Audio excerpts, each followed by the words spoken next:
rightly called the sinews of peace and the backbone of war. Behind the guns and tanks and ships and planes are the blast furnaces and open hearths,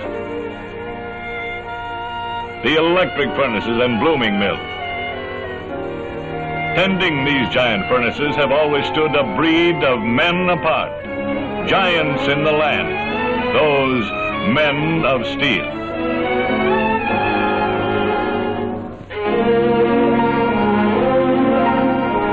But with our country in peril, the women of America rallied to the support of their men.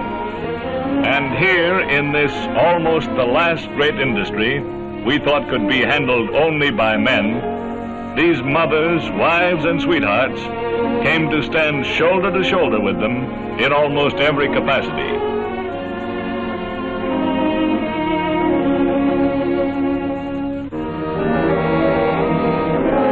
These marvelous women of America, these women of steel. Of course, we had long since accepted their aptitude in fabrication, the swift, sure dexterity of their fingers, as in the stainless steel rib assembly, their adaptability to small tools, even the hand-welding electrodes. But as the need grew for more and more production of the basic metal itself, more loyal women with a dash of true American pluck and venturesomeness edged further and further into the real work of steelmaking. Some with a scientific bent went into metallurgical control and research labs. Girls fresh from chemical engineering schools, older women who had been technical librarians. Out of the Met Lab, trained observers keep a watchful eye on the various operations. Emmylou Spillane, a college girl, now makes pin tests of the steel as it comes from the furnaces. Isn't this pretty hot for you, Miss Spillane? Well, I hear it gets kind of hot around the kitchen stove, too. I never thought of that. Yes, and it gets pretty hot out there in the South Pacific. I see what you mean. Tab girls were needed at the soaking pit, so Judy Magella replaced a man at the scale board. Alongside of the world's largest hot strip mill turning out steel plate for ships, the labor gang is now made up of women. Here is Mrs. Varconi from Hungary, a great-grandmother. And the work isn't too hard for you? No, I used to work in a butcher's shop. I like this better. It's more excitement. It is that, all right. Yes, women make good inspectors. Here is one applying the Magnaflux test to steel for airplane motors.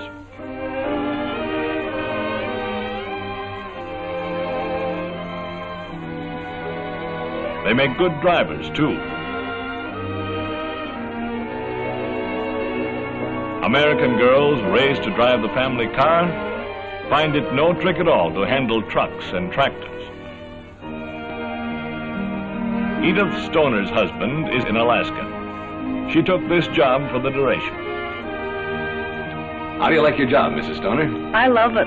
How about after the war? Are you going to keep on working? I should say not. When my husband comes back, I'm going to be busy at home. Good for you. They operate cranes, too. This is Edith's sister, Betty Martin. No job seems too difficult for them to tackle, or too intricate. Mrs. Warner, at these crane controls, must lift this huge bloom into the furnace to be heated red hot, then carried across the shop to the forging press. It takes good judgment and a steady hand to manipulate it under the drop hammer, just the right amount and position each time. And Miss Evans here is very adept at this. Here, at the straight edge and pony platform, we find another kind of operator. Mary Dubash comes from a long line of steel workers. Her father, her uncle, and her grandfather before. So it was natural for her to come here and get into war work. And speaking of generations in the steel business, Fred Kaler was rightfully proud of his son following him in the machine shop. Then the war took the boy, Fred felt pretty badly about that, till his daughter Hetty said, "Let me take his place for the duration." And here she is, working side by side with her dad. Here is the office of the supervisor of women employees. She can tell us more about them, if you will, Miss Campbell.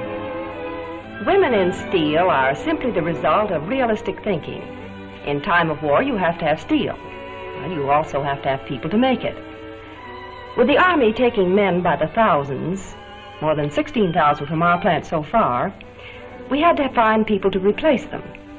A great untapped reserve was women. How many do you have? About half of the replacements are women, more than 8,000 of them. The rest are older men and young boys. And the women, are they doing all right? Beyond anything anyone ever dreamed of. They're doing something in almost every department in the plant. And I don't mean just clerks and checkers. We have women engineers and oilers in the boiler room. Women repair experts. Women work at the ore mines, above ground, along the unloading docks, and our private railroad tracks. Women carpenters. And women shipbuilders. And women load and unload our freight cars. We have girls in charge of our tool cribs, and that takes the knowing of a lot of tools to do that. Many of our girls have never worked before, outside their own homes. I've seen the share the ride cars picking them up. We have the wives of college professors, club women, home girls who are doing it as their patriotic duty.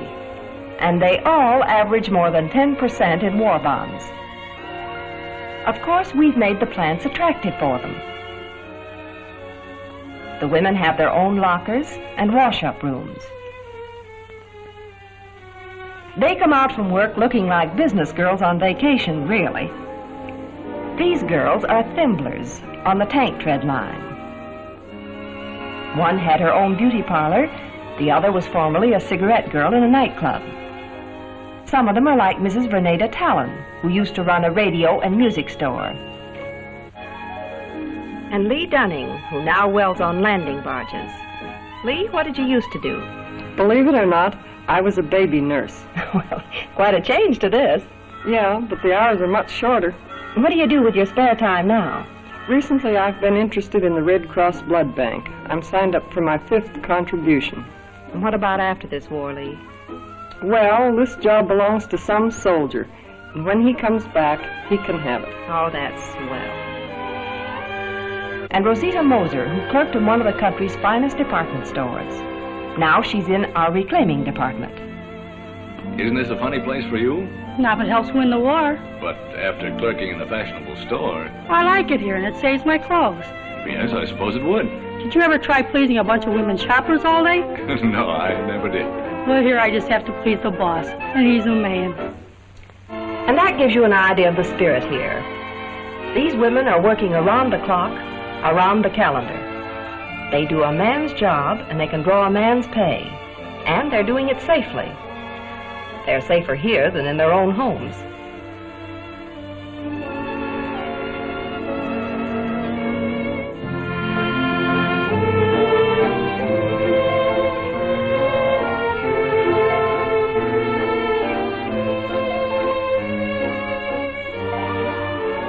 All America salutes its women of steel.